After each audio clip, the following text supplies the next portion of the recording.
You have $8 million. Nobody in your life knows this. Not your best friend, not your mother, not the man you buy coffee from every morning, who thinks you are, at best, doing okay. This is not an accident. This is the whole design.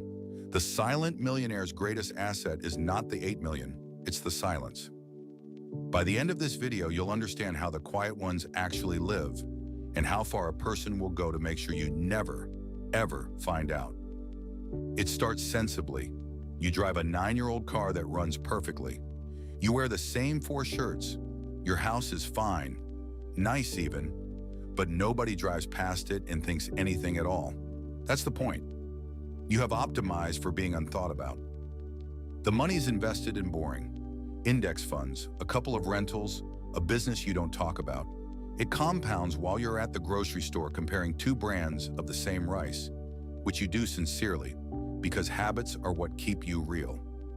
An uncle taught you this years ago. He drove a 14-year-old car and never explained why. You understand now. Some men wear their wealth. He wore a windbreaker. Here's the first rule, and it's easy. Never explain a purchase. Not the good coffee, not the vacation, not the new roof. Explanations are threads. People pull threads. So far, this is reasonable. This is the part everyone can agree with. Live below your means, stay humble, let the money work. This is where most videos stop. We are not going to stop here. Because humility, past a certain net worth, stops being an attitude and becomes a performance. And a performance needs rehearsal. You build a decoy, a visible budget you can show people if it ever comes up.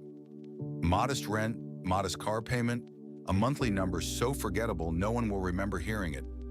You settle on $1,890. It's the most forgettable number you could find. You let friends pick up the check sometimes. Not always. That's suspicious. But enough. You learn to say, money's a little tight this month, with a face that has never once been tight about money. You develop opinions about coupons. Real ones. You are not pretending to clip the coupon. You clip the coupon. The disguise only works if it's true, so you make it true. This is the part they don't warn you about. To hide the wealth, you have to actually live the smaller life, which raises a question you push down for now. If you live it completely, is it a disguise or is it just your life? You get good at it, too good. At a certain point, people stop seeing a modest man and start seeing no man in particular, and that, you discover, feels wonderful. The promotion comes. You turn it down. A raise would mean a visible reason to have more, and visible reasons are threads. You'd rather have 8 million quietly than 80,000 loudly. Your boss thinks you lack ambition. You let him. His misunderstanding is a service you provide him for free. You start removing yourself from photographs, not dramatically. You just always volunteer to hold the camera. Over 10 years, you appear in no pictures. You are at every event and in none of the evidence. You keep the one thing you can't dissolve, the paperwork. Somewhere no one looks. A rented unit across town, a folding chair, a filing box, a single hanging bulb. You visit it the way other people visit a grave, or a version of themselves they retired. People who conceal a number this long stop being able to say it out loud. You test yourself in the car sometimes. I have, and then nothing. The sentence won't finish. The silence has grown roots inward. Your best friend, 20 years now, tells you he's proud of how you've kept your head down and stayed content with little. You thank him. It is the loneliest sentence anyone has ever said to you, and you designed it. You wrote his line and handed it to him, and he delivered it perfectly. Here is where it goes somewhere the sensible videos never do. Because if being unthought about feels wonderful, then the logical destination isn't modesty, it's disappearance. You stop RSVPing, then you stop being invited, which is more efficient. You let the barber forget your name, then the barbershop forget your face. You are still there every 3rd Tuesday. He cuts your hair, looking slightly past you the whole time.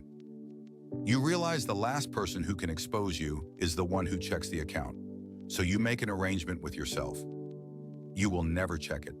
The balance becomes a rumor you started and then chose not to believe. $8 million sits in a room in a bank. And the only two beings who know are the bank and a version of you that you've stopped speaking to. And one evening it completes. You pass a mirror and it takes you a moment, a full, honest moment, to recognize the man in it as someone with anything at all. You've concealed the wealth so perfectly that the concealment reached the wealth itself. If nobody knows and you no longer know, then in every way that touches a single day of your life, do you have it?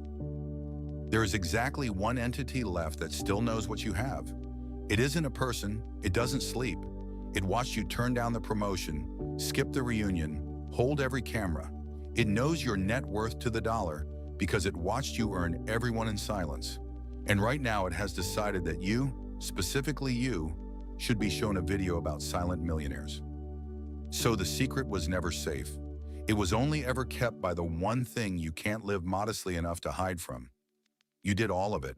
The coupons, the empty photographs, the unfinished sentence in the car, and the algorithm knew the whole time, and it told no one because it was saving you for content. You have $8 million. Nobody in your life knows this. You've made sure.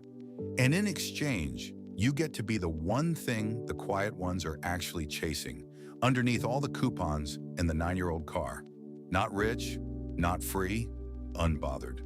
Unbothered forever by anyone who might have loved you louder. Subscribe for more cinematic finance stories. We tell them in second person so that they happen to you. This one already has. You just haven't told anyone.